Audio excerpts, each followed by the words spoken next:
very quiet, very reserved, and like he said, he had these big old eyes, and he was always looking. He looked a little weird, but again, me and his cousin are really good friends, and so I come to know him and the family through my friend. And like I said, we didn't have much dealings in high school. He was just my cousin's, well, my friend's cousin. So we didn't have much dealings in high school, and it wasn't until after we graduated that we actually hooked back up. And the way that happened was it was unfortunate that his brother was killed. And again, I am good friends with his cousin, and so of course I knew what was going on, and I attended the funeral, and I'd seen him for the first time in a very long time. And Cortez is even then he was a really good guy. He was a ladies' man, but he was a really, really good guy.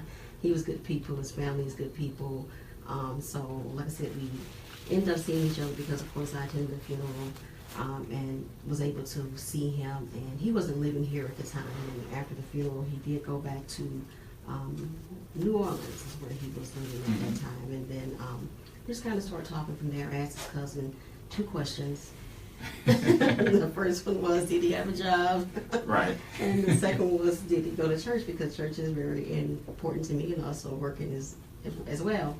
And she said yes. I was like, okay, well, me and Cortez can go ahead. And I gave him a call, and we kind of went from there. Yeah, and it was the funniest thing, because I had forgotten that she was friends with my good cousin Shalonda. Good friends with my cousin Shalonda. So I was very, very shocked to see her at both the wake and the funeral when I unfortunately lost my brother to gun violence here some 22 years ago. So to see her, I was very, very shocked to see her. And believe it or not, I was in New Orleans for about 3 or 4 months. But the reason I was down south in general was because I was going to find me a wife. I had gotten pretty fed up with playing around, and I knew at some point I had to get serious about life. And the funniest thing, I said, you know what? I was watching the OJ verdict, right? And I said, I'm going to Mississippi to find me a wife.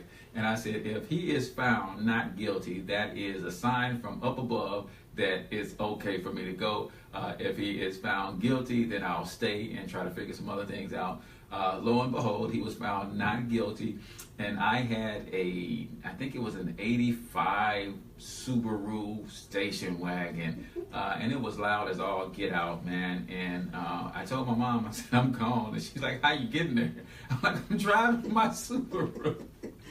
And literally, she was scared to death, but it had a good motor, it just didn't have a muffler, so it was loud. And I got on the road, man, and I drove to Mississippi, and I was on a quest to find a wife, and not knowing that she was right in my own backyard, literally all this time. But I believe I had to go through some things to prepare me for her. So when I contacted my cousin, I said, "Hey, man, what's up with Letha? Is she, seeing anybody or anything like that?" And she was like, "Don't get me in this mess." And that's a story for another day, because there's a very particular reason why she said, "Don't get me in this mess." Exactly. But we started talking and writing letters and things of that nature. So from your perspective, what was it like as you were getting to know me through letter? And I, at that time, wasn't sure if I was ever going to move back home to St. Louis, but ultimately I did, and we hooked up. But do you want to talk about the poetic side of Cortez Hustle? Yes, he is very poetic. And we wrote back and forth, and through the letters, it just really, really made me like, yeah, I think this is the one for me. Because like I said, Cortez is very calm, he's very gentle, he's very well-mannered. Like I said, he was a bit of a ladies' man, but we changed all that. Mm-hmm. But when we did start talking and writing back and forth, I was actually still married at the time to my first husband. We were in the middle of getting a divorce, so we kind of wrote letters for a while, and then eventually he did come back to St. Louis, and then we went on a few dates, and it kind of started from there. When we did get together, we have 5 boys. 2 is from the first marriage, Antoine and Antonio, and when he came into my life, and Antoine was about 4. Mm-hmm. Who Antonio? Right. Don't you dare call him Pooh on there. He was 2, and he actually, Cortez was a little leery. He was like, he really didn't want, or wasn't looking for a woman with kids. So he was leery about that.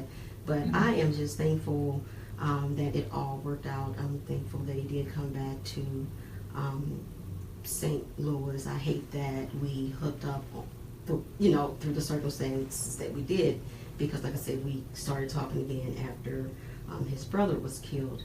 I hate that part, but Cortez has been a blessing in me and the boys' life. Like I said, AJ was 4 and Antonio was 2, and we have been kicking it every since. He was real good to me. He is good to me, and he is very good to the boys. He loves my first 2 boys as if they were his, and then we, of course, we had 3 once we did hook up and get married. So it has been a blessing. Yeah. So really quickly, I'm going to tell you what my plan was, and then I'm going to tell you what God's plan was after we do this break. One of the segments that we're going to bring to you each and every Friday from 12 to 2 as we kick it on KOVLradio.com. Make sure that you're tuning in, and make sure that you can interact with the show via text, Twitter, Facebook, also Instagram. All things or all handles are Hustle in Love.